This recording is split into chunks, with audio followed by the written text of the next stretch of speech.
আগস্টের 6 তারিখ ছিল ওর জন্মদিন। তা আমি তো তখন বাড়ি ছিলাম আর ও ছিল ব্যাঙ্গালোরে।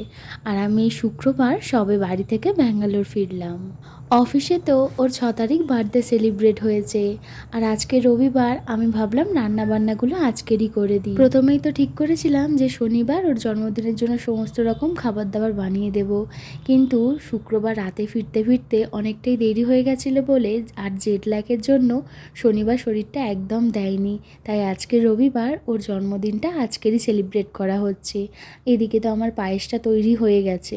আর ছোট থেকে আমরা একটাই কথা জানি যে জন্মদিন মানে তো পায়েস থাকবেই।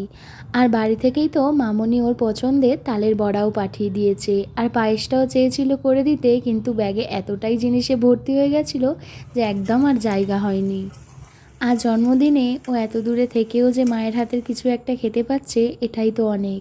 আমিও এই বছর জন্মদিনে মায়ের হাতের রান্না খেয়েছি, আর ও জন্মদিনে ওর মায়ের হাতের কিছু একটা খেয়েছে। আমার বর তো সব থেকে খেতে ভালোবাসে বিরিয়ানি, আর আমরাও তো বাড়িতে বেশ অনেকবারই বিরিয়ানি খেয়েছি। ওর তো খাওয়া হয়নি, তাই ভাবলাম ওর বার্থডের দিন ওর স্পেশাল বিরিয়ানি বানিয়ে দিই। চাইলেই ও অর্ডার করে খেতেই পারতো, কিন্তু ও খুব একটা বাইরের জিনিস খেতে পছন্দ করে না। ওই জন্য ও বলেছিল যে তুমি যখন আসবে তখনই একেবারে খাবো। আমার তো বিরিয়ানিও তৈরি হয়ে গেছে, আর এক এক করে সমস্ত কিছু রান্নাবান্না হয়ে গেছে। আর এবারে ওর বার্থডে লাঞ্চের থালা সাজাচ্ছি। আমরা তো বাঙালি, আমরা জানি জন্মদিনের থালায় আমাদের জন্য শাক ভাজা 5 রকমের ভাজা থাকবে, সাথে সে মাছ মাংস থাকুক আর নাই থাকুক, পায়েস আর এই শাক ভাজা 5 রকমের ভাজা তো ভাতের সাথে থাকবেই।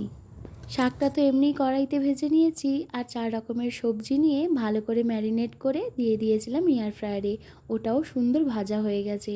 ওর বার্থডে স্পেশাল লাঞ্চে রয়েছে সাদা ভাত, 5 রকমের ভাজা, রয়েছে বিরিয়ানি, সাথে চিকেন কষা, স্যালাড, টক দই, মামনির হাতে তালের বড়া, দাদা সন্দেশ কিনে পাঠিয়েছে, আর রয়েছে পায়েস।